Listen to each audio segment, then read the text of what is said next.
Се забрзуваат земјоделските активности во полето, режењето на овошјето и виновата лоза, како и прскањето. Се меѓу активностите кои треба да ги преземат земјоделците. Експертите советуваат какви препарати да се користат за да се заштитат растенијата од болести и од инсекти. После мерзидбата, кога времето дозволува, пожелно и препорачливо е да се изврши зимско прскање на овошките со употреба на фунгициди, и тоа комбинација од олеоинсектициди и бакерните фунгициди, кои што во исто време ќе помогнат за да можат растенијата се заштитат против инсекти, односно против болести.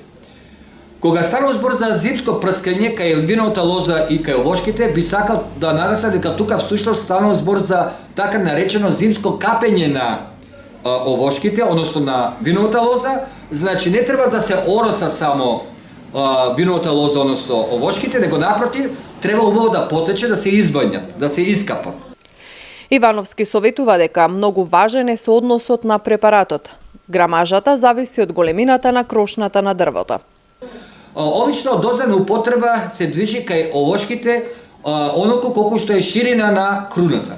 Значи, ако ширина на круната на кај овошките, нормална овошка развиена, се движи од речеме 3 метра, тогаш или диаметрот е 3 метра, тогаш дозата се движи 3 литра по една овошка.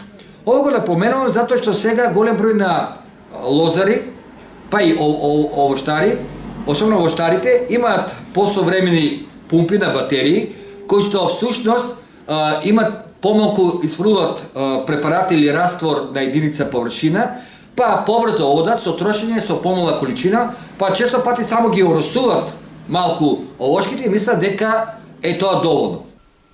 Експертите истакнуваат дека во овој период потребно е основно ѓубрење на лозието и овоштарниците за предпочетокот на вегетацијата, растенијата да имаат доволно хранливи материи.